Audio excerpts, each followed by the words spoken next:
जब आप प्यार कर मौसम ये गाने में जब आप काम कर रहे थे जी। तो आपको क्या लगा कि क्या चीज़ जो है इस गाने को अलग बनाता है?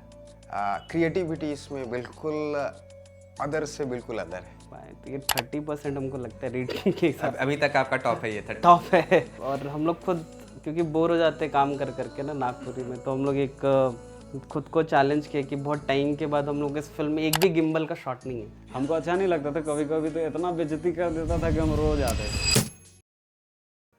जोहार सभी दर्शकों को और आप सबों का स्वागत है छोटा नागपुर डायरी के एक नए एपिसोड में।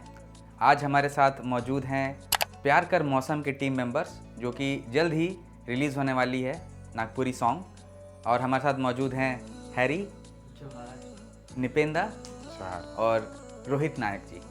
तो आइए उनसे मिलते हैं और इस सॉन्ग के बारे में उनसे बात करते हैं।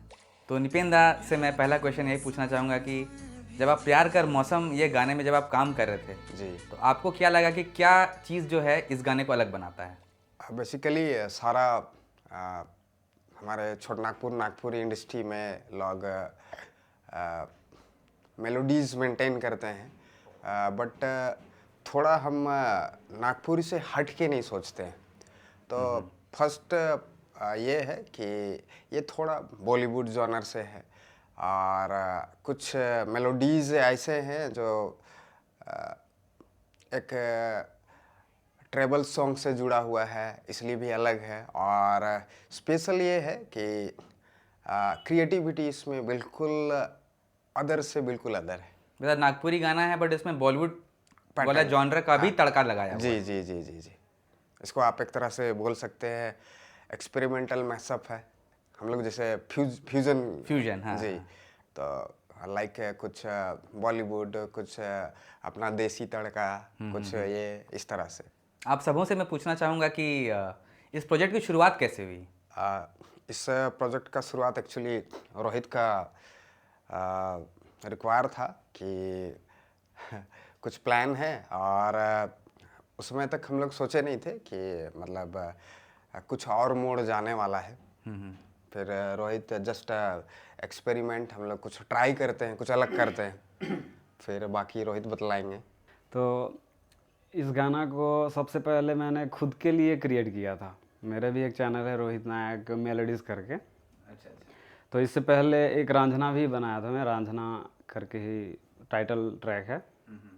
तो वो भी मतलब न्यू चैनल था तो उतना ज़्यादा ये व्यूज़ नहीं मिला उस पर, लेकिन बढ़िया, वो भी बॉलीवुड पैटर्न का ही गाना है। तो उसके बाद ये मेरा दूसरा सॉन्ग था जिसको हम खुद के लिए ही बना रहे थे। तो ये गाना हम बारिश को सोच के ही बनाए थे। जैसे बारिश का मौसम आया तो उसमें मेरा एक भी बारिश का सॉन्ग नहीं था, तो वही सोच के हम इस गाने को सोचे कि हम एक बारिश को लेकर बनाते हैं। उसके बाद हम निपेन भैया के पास गए। उसके बाद हम मतलब जो भी हम कभी भी सोचते हैं कोई गाना बनाए तो लिरिक्स जिस तरह से हम बनाते हैं उसी तरह से म्यूजिक को भी अपने माइंड में ये कर लेते हैं कि हमको इस तरह का म्यूजिक चाहिए। तो हम जाके निपेन भैया को बताते हैं तो निपेन भैया और हम दोनों मिल के वो कर ही लेते हैं। तो धुन आप लोग दोनों मिल करके आप लोग मिल बनाते के हैं? ही बनाते हैं। अच्छा। मतलब अकेले में भी बनाते हैं जब भी बनाते हैं, लेकिन साथ में मिल के बनाएंगे तो वो और भी बेटर हो जाएगा। तो इसीलिए हमको बहुत ही अच्छा लगा। इस गाने का तो म्यूजिक बहुत ही बढ़िया लग रहा है हमको। आपसे एक क्वेश्चन पूछना चाह रहा था। कुछ लोग झारखंड में, छोटा नागपुर में थोड़ा सा प्योरिस्ट हैं कि अगर हल्का सा बॉलीवुड के तरीके से अगर उनको प्रेजेंट किया जाए, कुछ फ्यूजन किया जाए, तो लोगों का ये भी एक कभी रिएक्शन रहता है कि ये पूरी तरह से नागपुरी नहीं है। जी। तो आप लोगों का क्या सोचना है इस बारे में कि एज एन आर्टिस्ट क्या फ्यूजन ज़रूरी है और आप लोग कैसे ऑप्टिमाइज़ करिएगा? एक नया ऑडियंस को देना है फ्यूजन के थ्रू और प्योरिटी भी हमें मेंटेन करना, ऑडियंस को वो भी एक दिखाना है, तो वो आप कैसे बैलेंस करेंगे आप लोग? तो मेरे हिसाब से तो फ्यूजन बहुत ज़रूरी है। वो पुराने तौर पे ही रहने से नया हम लोग कभी कर ही नहीं सकते हैं, तो उसमें हम लोग को फ्यूजन बहुत ज़रूरी है। तो इस बारे में हम लोग हैरी भैया से जानना चाहें। जी बिल्कुल, आपका भी व्यू क्या सोचते हैं? बताइए ज़रूर, क्या है? तो जैसे फ्यूज़न म्यूज़िक को लेके शुरू से निपेंदा के साथ मेरा काफ़ी डिस्कशन हुआ है कि अभी जो भी हम लोग का जो जो जनरेशन है, जो हम लोग को वॉच करते हैं या ऑडियंस है, बेसिकली यंग जनरेशन है, और वो लोग बहुत वैरायटी का म्यूज़िक कंज्यूम कर रहे हैं, जैज़ कर रहे हैं, मेटल कर रहे हैं, पॉप कर रहे हैं, मतलब वैरायटी ऑफ जॉनरा है जो अब यूट्यूब और ऑनलाइन के ज़माने में सब ग्लोबल हो गए हैं। तो निपेंदा के साथ मेरा हमेशा यही रहता है, निपेंदा हमेशा बोलते भी हमको, इनसे हमेशा बातें फ्यूज़न के मामले में, कि हम लोग वैरायटी ऑफ म्यूज़िक के साथ फ्यूज़न करें, पर कुछ एक कोर एसेंस जो है म्यूज़िक का, नागपुरी का, वो टच एक बरकरार सोल उसका रहना चाहिए। तो हम लोग हमेशा कोशिश यही करते हैं, और निपेंदा इस बार भी ऐसा ही म्यूज़िक बनाए। जो सोल है सॉन्ग का वो काफ़ी नागपुरी है, पर हम लोग जो म्यूज़िक का जो रेंज है, जो आर्ट का जो प्रोग्रेशन बोलते हैं, जो एवोल्यूशन जो होना चाहिए, आने वाला पीढ़ी नए तरीके से नई चीज़ों को देखता है, तो वही हम लोग एक्सपेरिमेंट करते रहते हैं कि क्या चीज़ें चलेंगी, कितना लोग एक्सेप्ट कर रहे हैं, नहीं कर रहे हैं। मैं हैरी से पूछना चाहूँगा अगला सवाल कि जब भी गाना बनता है तो उसमें बहुत सारे लोग इन्वॉल्व होते हैं। हम तो सिर्फ एक्टर एक्ट्रेसेस को पर्दे पे देखते हैं, तो हमें ज़रा बताइए कि कौन कौन से लोग इसमें इन्वॉल्व हैं। सबसे पहले तो जब भी हम लोग कोई म्यूज़िक एल्बम करते हैं, बेसिक क्योंकि एक म्यूज़िक एल्बम है, अभी नागपुरी को हम लोग म्यूज़िक एल्बम का इंडस्ट्री मानते हैं, तो ऑटोमेटिकली ये सबसे पहला है कि म्यूजिशियंस ही सबसे पहले आएंगे। पहले गाना बनेगा, उसके बाद फिर हमारे पास आएगा, फिर हम लोग विजुअल पे काम करेंगे। तो एक हमेशा एक ये है कि म्यूजिशियन हमेशा बहुत अंडररेटेड है, कि जिनका वर्क को बहुत ज़्यादा रिकॉग्नाइज नहीं किया जाता और बहुत अंडर वैल्यू किया जाता है। तो मेरा एक्सपीरियंस जो रहा है म्यूजिशियंस के साथ, बहुत लोगों के साथ है, लेकिन अभी अनफॉर्चुनेटली निपेंदा के साथ मेरा बहुत अच्छा हो गया। तो इनके साथ हम काफ़ी बैठ के म्यूज़िक में इन्वॉल्व हो रहे हैं, और एक मेरे लिए भी एक लर्निंग है कि हम एज अ इंडस्ट्री में म्यूज़िक को भी समझना चाहते हैं, उनके लैंग्वेज को और इनके वर्क को। कि यूजुअली होता है कि सब हीरो और हीरोइन को देखते हैं, उनके हार्डवर्क को देखते हैं, उनकी जोड़ के, लेकिन उसके पीछे लोग कितना मेहनत करते हैं वो जानना ज़रूरी है। तो सबसे पहले तो रोहित भैया जो सॉन्ग गाए, और जो हमारे परमाकर सर है जिनका लिरिसिस्ट था, फिर निपेंदा उस पर काफ़ी अच्छा म्यूज़िक किए। तो जब ये रिकॉर्डिंग सेशन होता है तो कभी आप लोगों को देखने का मौका मिले तो आप देखिए कि कितना हेक्टिक और कितना क्रिएटिव प्रोसेस है ये, कि लोगों को लगता है कि आज के डेट में कैसे 3-4 प्ले किए और हो गया, बट एक क्रिएटिव आउटपुट लेके आना ये बहुत चैलेंजिंग है। और निपेंदा के साथ मेरा एक्सपीरियंस इसलिए बेस्ट रहा है कि हमेशा इनके म्यूज़िक में एक कंसिस्टेंसी है क्रिएटिविटी का, कुछ भी हमेशा एक नया करने का भूख है। इसीलिए हमको लगता है कि निपेंदा के साथ हम थोड़ा ज़्यादा वाइब कर पाते हैं, क्योंकि हम लोग जब भी डिस्कशन करते हैं तो कि ये ट्राई करते हैं, हम बोलते हैं दादा हमको ऐसा कुछ करने का मन है, तो कहीं ना कहीं अनकॉन्शियसली हम लोग दोनों एक दूसरे का कुछ अलग करने का भूख में रहते हैं। और जब पता चलता है कि हम लोग दोनों, अभी इस प्रोजेक्ट में भी हुआ कि हमको पता चला कि हमको एक गाना करना है, तो गाना जब आया तो गाना हम सुने, तो रोहित भैया को जानते थे तो म्यूज़िक ऑलरेडी, मतलब सिंगर समझ गए, लेकिन म्यूज़िक सुन के हम एकदम बोले ये तो निपेंदा का म्यूज़िक है। हम फ़ोन किए कि अरे आपका गाना है, अभी हम कर रहे हैं। और निपेंदा हमको बोल रहे थे कुछ टाइम पहले से कि मेरा कुछ गाना तुम्हारे पास जाएगा और तुम उसको डायरेक्ट करो। तो वो एक सेशन हुआ, तो उसके बाद फिर गाना बनने के बाद भी फिर एक हम लोग का डिस्कशन चला कि गाने में कुछ चेंजेस चाहिए। उस समय मेरा डायरेक्टर पर्सपेक्टिव आया, तो फिर हम और निपेंदा इतने सपोर्टिव है कि हर कोई अपने आर्ट को लेकर ना थोड़े एरोगेंट हो जाते हैं एट ए पॉइंट कि नहीं ये बेस्ट है, बट निपेंदा हमेशा वो स्लॉट छोड़ते हैं कि नहीं हम लोग इस पर और कुछ बेटर कर सकते हैं, मे बी एक अलग पर्सपेक्टिव, कुछ एक एक्स्ट्राऑर्डिनरी चीज़ लेके आए। तो फिर फाइनली हम लोग कुछ डिस्कस किए टीम के साथ, और सॉन्ग में कुछ चेंजेस या फिर कुछ हम लोग ऐड ऑन करना था। और जब निपेंदा को बोले हमको टाइम दो थोड़ा सा, तो निपेंदा कुछ करके भेजे। तो शुरू में हम लोग थोड़ा डाउट में थे, बोले नहीं ये नहीं चलेगा, तो बोले अच्छा ठीक है हमको फिर टाइम दे।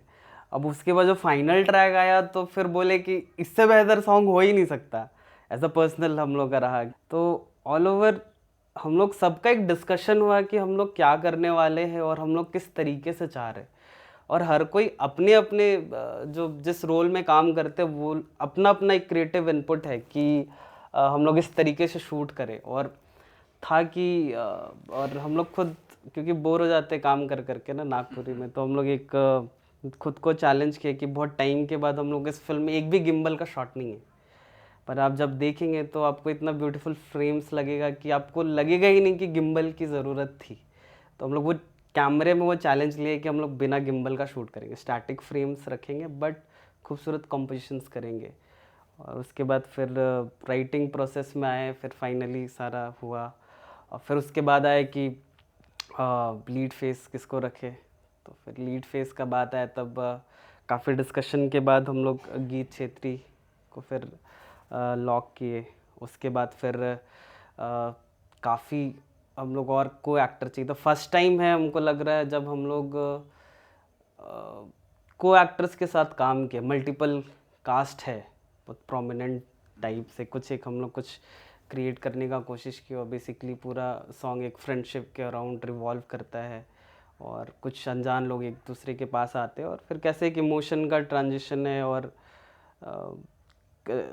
सोलमेट वाला कुछ एक होता है और फिर चीज़ें आगे बढ़ती हैं, ऐसा कुछ। तो फिर ऐसे करते करते सारी चीज़ें प्लान हुई, फिर हम लोग लोकेशन देखने गए और मैम से डिस्कशन हुआ। तो हम लोग पहले डिस्कशन में था कि नेतरहाट में शूट करते हैं, तो पर हम लोग बजट को भी देख के चलते हैं। तो फिर हम लोग बोले कि बजट बहुत भाग जाएगा, तो फिर हम लोग सोच रहे थे कि पतरातू में शिफ्ट करें। पर पहला जो हम लोग का पिचिंग था मैम के साथ, जबकि हम लोग नेतरहाट वाले तो जिस बजट में थे तो हम लोग ओवर बजट जा रहे थे नेतरहाट में। पर थैंक्स टू मैम कि मैम बोली कि नहीं, अभी आप सोचे नेतरहाट में करेंगे और हम भी सोच लिए कि नेतरहाट में होना है, तो बजट जो भी जाए हम लोग उसको मैनेज करेंगे और हम लोग नेतरहाट में ही करेंगे, अभी आपको वही करना है। तो ये प्रोजेक्ट इसलिए बहुत अच्छा हुआ है कि हर किसी का इनपुट, क्रिएटिव इनपुट और जो फाइनेंशियल सपोर्ट और जो भी चीज़ें हम लोगों को चाहिए थी वो सारी चीज़ें उसमें इंक्लूड हुई। और फिर इसी वजह से ये गाना काफ़ी सुंदर बना है। और बहुत टाइम के बाद हम लोग को लगता है हम लोग कुछ अलग करने का कोशिश की हो, एक्सपेरिमेंटल है। एक क्वेश्चन आपसे पूछूंगा। आप तो बहुत प्रोजेक्ट्स में काम किए हैं और आप इंटरनली आप ज़रूर रेट करते होंगे कि हाँ इस पे ये अच्छा किए, वो अच्छा किए। तो अब तक के प्रोजेक्ट्स में आप इस प्रोजेक्ट को क्या रेटिंग देना चाहेंगे? इस प्रोजेक्ट को अब मेरा एक हमेशा है, जब मेरा सबके साथ बात होता है कि आप अपने प्रोजेक्ट को कैसे सोचते हैं, तो हम लोग का एक है कि एज अ क्रिएटर कि फिल्म मेकिंग में हम लोगों को सिखाया गया है कि एक अच्छा फिल्म एक विज़न का 60-70% होता है और वो भी बहुत मास्टर और लेजेंडरी लेवल तक लोग पहुंचते हैं कि जो विज़न है उसका 70% ऑन स्क्रीन पे आए। तो हम शुरू से बोलते थे कि जो हम लोग सोचते हैं, जो मेरे विज़न में था, हम अभी तक 20% टच कर पाए थे, पर इस गाने में है कि हम 10% इंक्लूड किए कि हाँ 30% इस बार है जो मेरे विज़न के राउंड में था, चीज़ों को मैं जैसे विजुलाइज़ किया था या फिर स्क्रिप्ट में था उसको हम लोग एग्जीक्यूट कर पाए। तो ये 30% हमको लगता है रेटिंग के हिसाब अभी तक आपका टॉप है ये 30? टॉप है। लगता है कि जो चाहिए था और जो टीम का एक जो परफॉर्मेंस है हम लोगों का बहुत ही अच्छा रहा है, मतलब। जी, तब तो दर्शकों को देखना ज़रूरी हो गया है कि अब आपने कहा है कि this is your best till date. Till date. थोड़ा सा हट के एक सवाल पूछना चाहूँगा कि मैंने ऑब्ज़र्व किया है कि नागपुर इंडस्ट्री में जो हमारे लीड्स हैं उनकी जोड़ियाँ बन गई हैं। बहुत सारे जो गाने हैं उसमें सेम जोड़ियाँ हमें देखने को मिलती हैं। इसके बारे में आपका क्या विचार है? इसमें है कि एज अ डायरेक्टर हम हमेशा चाहते हैं कि हम एक्सपेरिमेंट करें, कैरेक्टर्स को थोड़ा स्विच करें और हर एक्टर का पोटेंशियल अलग अलग कैरेक्टर पे निकालें। बट समहाउ कहीं ना कहीं हम लोग बंधे रहते हैं कि अगर एक जोड़ी हिट सॉन्ग देती है तो प्रोड्यूसर के माइंड में ओब्वियसली उनका वो रहता है कि हम इनके साथ ही काम करेंगे। तो उस समय वो हमारा जो एक क्रिएटिव कॉल रहता है कि नहीं हम इनके साथ नहीं कर सकते, तो कहीं ना कहीं वो कट जाता है। पर समहाउ जहाँ तक पॉसिबल है, एटलीस्ट मेरे प्रोजेक्ट में हम कोशिश करते हैं कि हम मिक्स एंड मैच करके लोगों को, एक तो एक्टर्स को भी चैलेंज करें, एक्ट्रेसेस को भी चैलेंज करें और ऑडियंस को भी वैरायटी ऑफ दे। तो ये पर्सनल लेवल पे है कि हम कोशिश करते हैं। अच्छा, तो that is mostly from producer side. मतलब जो लीड हमारे जो स्क्रीन पे दिखते हैं उनको प्रॉब्लम नहीं है एक दूसरे के साथ काम करने में। हाँ, अच्छा अच्छा। तो बाकी क्योंकि अब बिजनेस भी इंक्लूड है, तो जो हिट गया है तो लोग चाहते हैं कि हम उन्हीं के साथ कंटिन्यू करें और उन पे इन्वेस्ट करें। प्यार कर मौसम के जो सिंगर हैं बहुत देर से खामोश बैठे हैं रोहित नायक जी, तो आपसे ज़रूर पूछना चाहेंगे कि आप जैसे सिंगिंग आपने इस गाने पे किया, पहले से भी आप कर रहे हैं, आप लिरिक्स भी लिखते हैं, तो आपका कैसे स्टार्ट हुआ सिंगिंग का जर्नी? सिंगिंग जर्नी वैसे सॉन्ग तो सबको पसंद है ही, आपको पता है, सबको यहाँ जितने भी बैठे हैं बचपन से ही गाना सुन के बड़े हुए हैं और गाना कर ही रहे हैं अभी। तो ऐसे ही हमको भी गाना बहुत सुनने का मन होता था, तो सुनते सुनते बचपन का ही बता रहा हूँ, जैसे हम बचपन में मतलब जो कोई भी गाना सुनते थे तो पता नहीं अच्छा लगता था, तो हम उस गाने को गुनगुनाने लगते थे बचपन से ही। तो हम गाते गाते बढ़िया गाने लगे। 8 साल 10 साल के लगभग हम जानने लगे कि गाना कैसे गाया जाता है वो सब, लेकिन क्लास भी होता है वो सब का मुझे कोई आइडिया ही नहीं था। और सबसे पहला गुरु मेरा हिमेश रेशमिया है। हाँ, ये स्टोरी हम सुनना चाहेंगे। हाँ, क्योंकि 2005-6 में उसका बहुत गाना चला था, जैसे 2005 से ही बोल दीजिए क्योंकि हम उसके बाद ही उनको जानने लगे थे।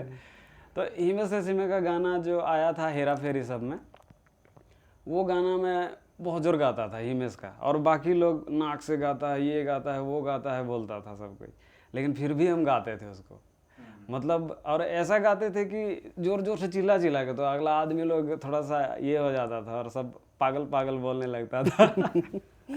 तो ऐसा कुछ था, तो फिर भी हमको अच्छा नहीं लगता था, कभी कभी तो इतना बेइज्जती कर देता था कि हम रो जाते थे।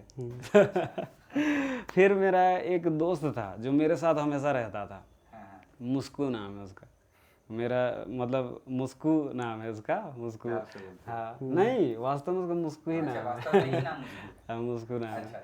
तो वो मेरे साथ रहता था, वो हमको बहुत मदद किया है, वो मतलब शुरू से वो हमेशा मेरे साथ खड़ा रहता था। लेकिन हमको एक्चुअली नागपुरी पसंद नहीं आता था उतना, मतलब हम नागपुरी गाना सुनते ही नहीं थे, जैसे ठेठ गाते थे, बट हम हिंदी गाने ज़्यादा फोकस करते थे, तो हमको हिंदी सिंगर बनने का था मन था।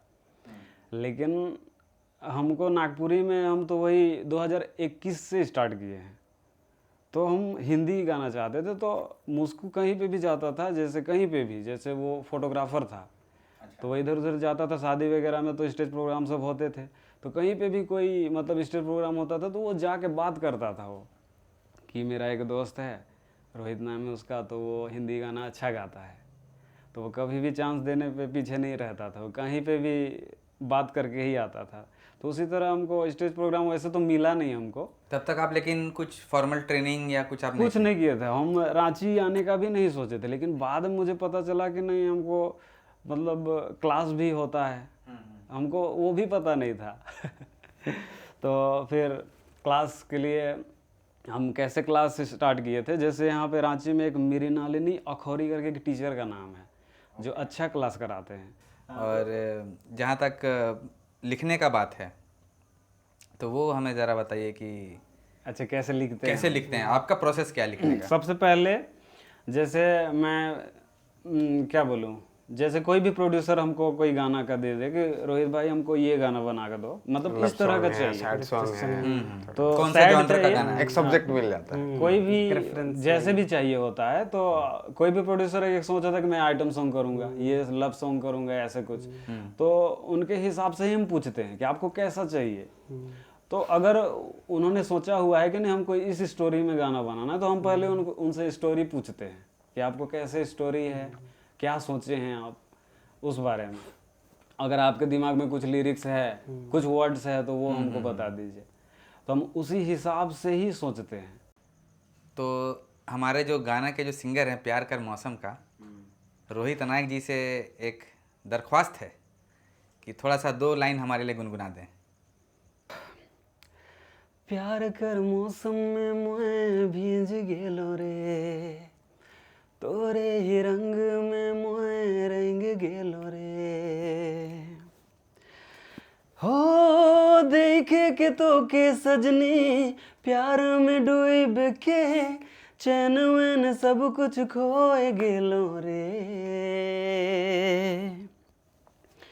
चले आलो मैं तो तोर इश्क कर गली, अब तो तोर बिना दिल नहीं लागे रे, चले आलो मैं तो तोर इश्क कर गली, अब तो तोर बिना दिल नहीं लागे रे। Thank you. बहुत बढ़िया। बहुत बढ़िया। तो बहुत अच्छा लगा कि आप हमारे शो पे आए, छोटा नागपुर डायरी के प्लेटफॉर्म पे आप लोग आए, और यही है कि आप फिर से आएँ, आते रहें हमारे चैनल पे। और हमारे व्यूअर्स जो देख रहे हैं उनसे मेरा रिक्वेस्ट है कि उनका 19 तारीख को प्यार कर मौसम रिलीज़ होने वाला है गाना, अनीता प्रोडक्शंस चैनल पे, यूट्यूब चैनल पे। आप लोग सब लोग ज़रूर जा करके सुनिए उस गाने को और अपना प्यार दीजिए। और आप लोगों का फिर से धन्यवाद। थैंक यू स्पेशली दादा को कि उन्होंने हमें मौका दिया, हैरी, मुझे, रोहित को। ये छोटी सी मुलाकात बहुत मज़ेदार रहा और बहुत सारा प्यार मिला।